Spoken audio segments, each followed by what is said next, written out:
परिस्थितीशी झगडली PSI परीक्षेत मुलींमध्ये प्रथम मात्र मृत्यूशी झुंज अपयशी ठरली। होय, परिस्थिती बिकट असतानाही हार न मानता तिने आपले स्वप्न प्रत्यक्षात उतरवले। मात्र नियतीला ते मान्य नव्हते।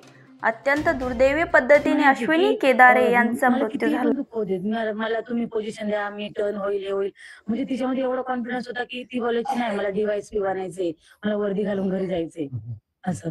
आणि आता तर ती कलेक्टरची मेन्स एक्झाम पण दिली, त्याचा रिझल्ट पण 1-2 दिवसामध्ये लागेल। म्हणजे तिला असं म्हणायचं होतं की हा मी लाल दिव्याची गाडी घेऊनच घरी येईल। म्हणजे ती खूप जिद्दी होती आणि कदाचित आता हे मेन्स मध्ये ती पास पण झाली असेल।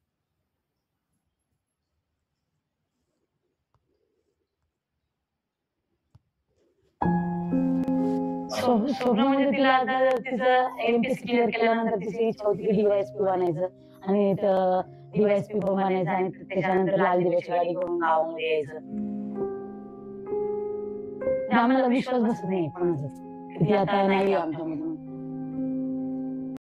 28 ऑगस्ट रोजी पहाटे अभ्यास केल्यानंतर अंघोळीच्या तयारी दरम्यान बाथरूममध्ये हीटरचा जोरदार धक्का बसला आणि उकळतं पाणी अंगावर सांडलं। या भीषण अपघातात तब्बल ती 80% भाजली। या अपघातानंतर तातडीने रुग्णालयात पिंपरी चिंचवड इथल्या रुग्णालयात दाखल करण्यात आलं। तिथूनच तिच्या मृत्यूशी झुंज सुरू होती। अखेर 10 दिवसानंतर शेवटी मृत्यूशी गाठ बांधल्या गेली। तर मित्रांनो, आपल्या महाराष्ट्रातली 2023ची टॉपर PSI ही आपल्यातली कायमची निघून गेली।